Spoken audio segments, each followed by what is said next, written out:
आज गौ माता बहुत संकट में है। उन्हें लुम्पी वायरस ने घेर रखा है। पहले कोरोना आया, उसके बाद मंकी पॉक्स, अब गौ माता के ऊपर इतना बड़ा संकट है।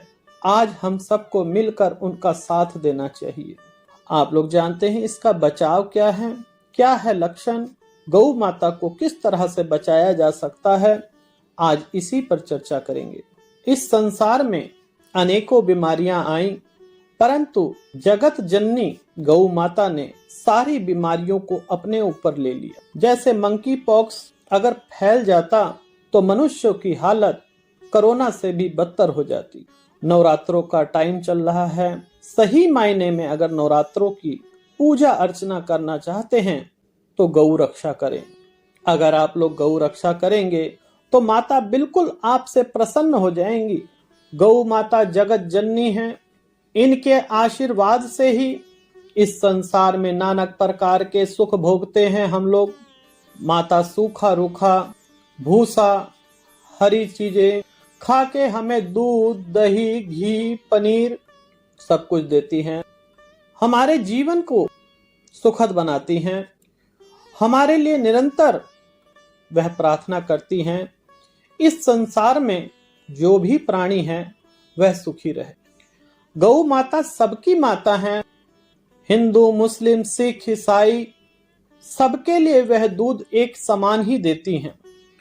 अगर किसी मनुष्य को चर्म रोग है, 6-7 महीने की गौ माता जो उनका पेशाब होता है उसमें ताजा गोबर मिक्स करके, जिसको कुष्ठ रोग हो गया हो, स्किन में कोई प्रॉब्लम हो, आप लगा दीजिए, वहां से भी आपको आराम मिलेगा।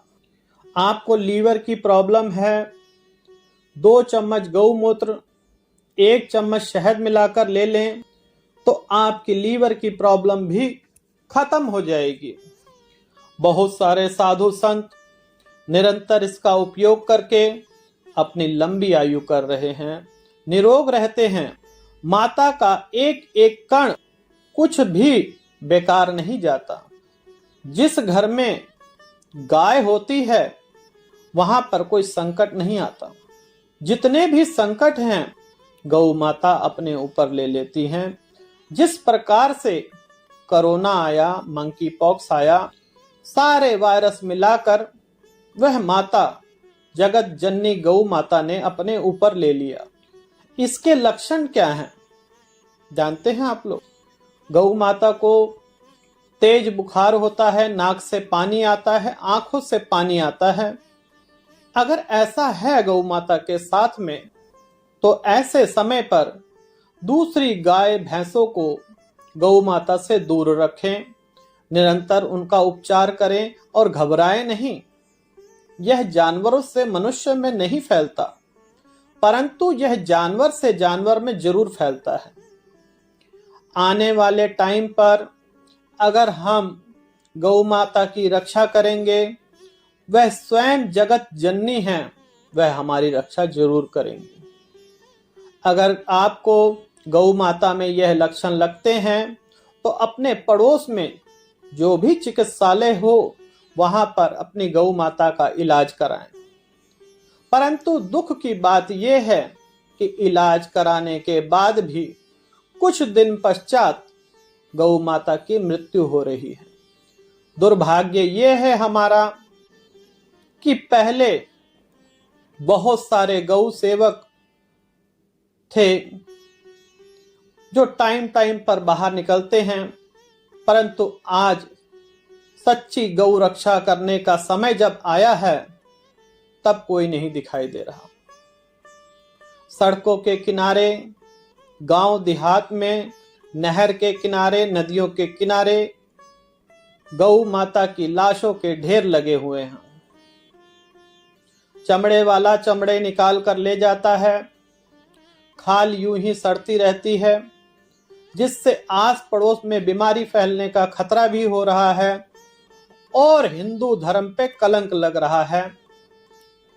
जिस तरह से मैं सभी धर्म गुरुओं, आरएसएस, अपने देश के रक्षा मंत्री से भी और स्वास्थ्य मंत्री से भी अनुरोध करूंगा कि हमारी गौ माता के लिए कुछ ना कुछ प्रबंध करें। खास करके बजरंग दल, आरएसएस से भी अनुरोध करूंगा, हाथ जोड़कर विनती करता हूं कि जो हमारी गौ माता हैं, जो सड़क पे तड़प तड़प के मर रही हैं, कम से कम जब उनके प्राण निकल जाएं तो कम से कम 6 मीटर जो उनको गड्ढा खोदकर उसमें दफना दिया जाए। गौ माता मरने के बाद भी आपको खाद देके जाती है, उर्वरक देके जाती है। उनका एक एक कण व्यर्थ नहीं जाता, तभी तो वह कहलाती है जगत जननी। नवरात्रों का टाइम चल रहा है, अगर जगत जननी का आशीर्वाद प्राप्त करना चाहते हैं तो गौ माता की रक्षा करें सच्चे दिल से। जरूरी नहीं है कि ढिंढोरा पीटेंगे तभी आपको आशीर्वाद मिलेगा, तभी आप गौ माता की रक्षा कर सकते हैं। जहां कहीं भी गौ माता बीमार अवस्था में मिले, उनका उपचार कीजिए, और अगर वह यह संसार छोड़ चुकी हैं तो कम से कम उन्हें दफनाने का प्रबंध करें। यही सच्ची भावना आपको गौ रक्षा कहलाने के लायक बनेंगे। और गौ माता का आशीर्वाद प्राप्त करना चाहते हैं तो इस नवरात्रों में प्रण कीजिए, जितने में आप सक्षम हैं उतना आप गौ माता के लिए कोई ना कोई व्यवस्था जरूर करें। चाहे आप चिकित्सक हैं तो चिकित्सा करें, अगर आप किसान हैं तो उसकी रक्षा के लिए तत्पर तैयार रहें। अगर उन्होंने देह त्याग दिया है तो एक गड्ढा खोदकर उनके शरीर को दफना दें, ऊपर से एक वृक्ष लगा दें, गौ माता अमर हो जाएंगी।